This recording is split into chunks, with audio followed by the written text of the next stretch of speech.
महाभारत की एक अलौकिक कहानी जिसके बारे में बहुत कम लोगों को ही पता है। एक ऐसे दिव्य पुरुष की कहानी जो महाभारत के महारथियों को सिर्फ अपनी एक बाढ़ से ही परास्त करने की क्षमता रखता था। जी हाँ, हम बात कर रहे हैं महारथी बर्बरिक की, जिन्हें बाद में चलकर खाटू श्याम जी के नाम से भी जाना गया। राजस्थान के सीकर जिले में श्री खाटू श्याम जी का सुप्रसिद्ध मंदिर है।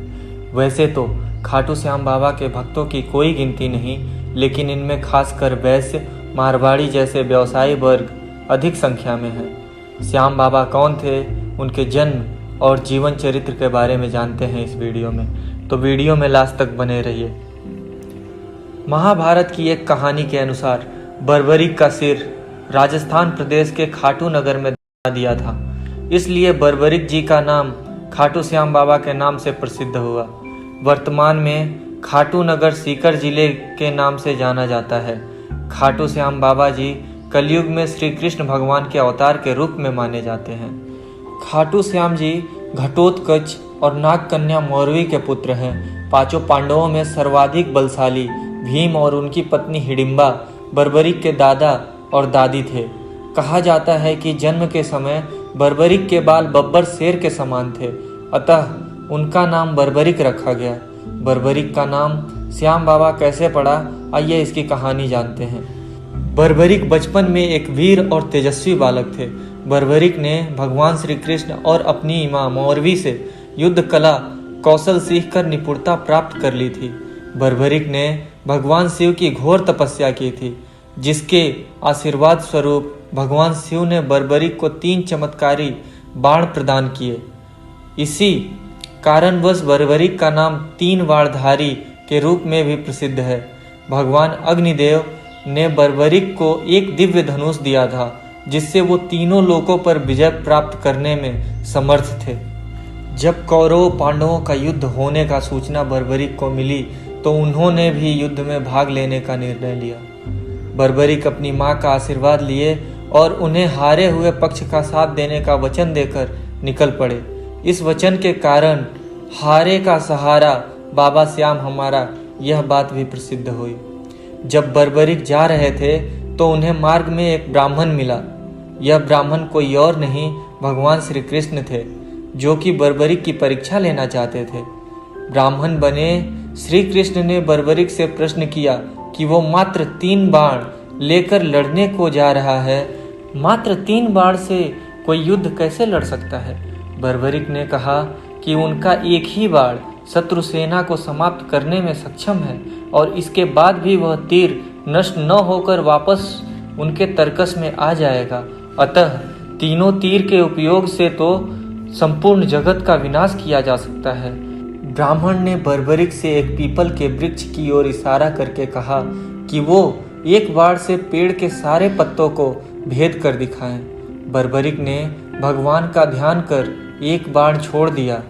उस बाण ने पीपल के सारे पत्तों को छेद दिया, और उनके बाद बाण ब्राह्मण बने कृष्ण के पैर के चारों तरफ घूमने लगा।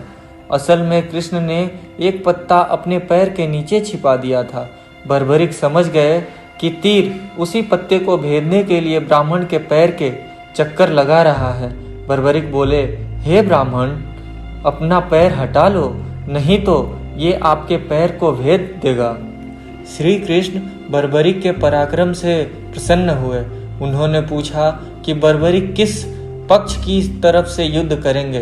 बर्बरिक बोले कि उन्होंने लड़ने के लिए कोई पक्ष निर्धारित नहीं किया है, वो तो बस अपने वचन अनुसार हारे हुए पक्ष की ओर से लड़ेंगे।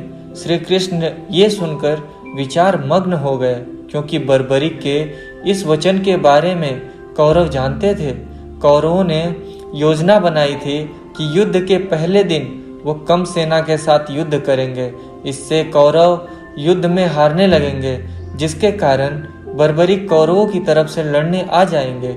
अगर बर्बरिक कौरवों की तरफ से लड़ेंगे तो उनके चमत्कारी बाण पांडवों का नाश कर देंगे। कौरवों की योजना विफल करने के लिए ब्राह्मण बने श्री कृष्ण ने बर्बरिक से एक दान देने का वचन मांगा।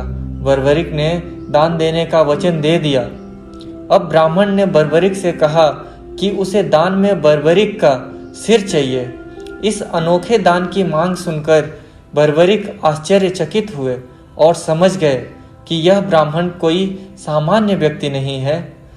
बर्बरिक ने प्रार्थना की वो दिए गए वचन अनुसार अपने शीश का दान अवश्य करेंगे, लेकिन पहले ब्राह्मण देव अपने वास्तविक रूप में प्रकट हों। भगवान कृष्ण अपने असली रूप में प्रकट हुए। बर्बरिक बोले कि हे देव, मैं अपना शीश देने के लिए वचनबद्ध हूँ, लेकिन मेरी युद्ध अपनी आंखों से देखने की इच्छा है। श्री कृष्ण बर्बरिक की वचनबद्धता से प्रसन्न होकर उसकी इच्छा पूरी करने का आशीर्वाद दिया। बर्बरिक ने अपना सिर काटकर श्री कृष्ण को दे दिया।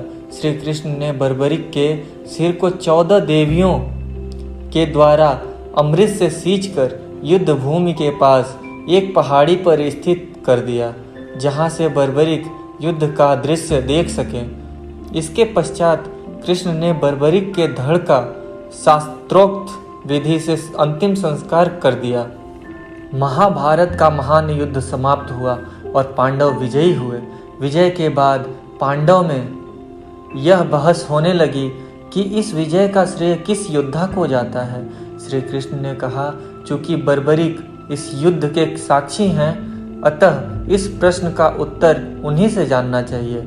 तब परमवीर बर्बरिक ने कहा कि इस युद्ध की विजय का श्रेय एकमात्र श्री कृष्ण को जाता है, क्योंकि यह सब कुछ श्री कृष्ण की उत्कृष्ट युद्ध नीति के कारण ही संभव हुआ। विजय के पीछे सब कुछ श्री कृष्ण की ही माया थी। बर्बरिक के इस सत्य वचन से देवताओं ने बर्बरिक पर पुष्पों की वर्षा की और उनके गुणगान गाने लगे। श्री कृष्ण वीर बर्बरिक की महानता से अति प्रसन्न हुए और उन्होंने कहा, हे वीर बर्बरिक, आप महान हैं। मेरे आशीर्वाद स्वरूप आज से आप मेरे नाम श्याम से प्रसिद्ध होगे। कलयुग में आप कृष्ण अवतार रूप में पूजे जाएंगे और अपने भक्तों के मनोरथ पूर्ण करेंगे। भगवान श्री कृष्ण का वचन सिद्ध हुआ और आज हम देखते हैं कि भगवान श्री खाटू श्याम बाबा जी अपने भक्तों पर निरंतर अपनी कृपा बनाए रखते हैं। बाबा श्याम अपने वचन अनुसार हारे का सहारा बनते हैं। इसीलिए जो सारी दुनिया से हारा सताया गया होता है, वह भी अगर सच्चे मन से बाबा श्याम के नामों का सच्चे वचन से नाम ले और स्मरण करे तो उसका कल्याण अवश्य ही होता है। श्री खाटू श्याम जी की महिमा अपरंपार है। सश्रद्धा विनती है कि बाबा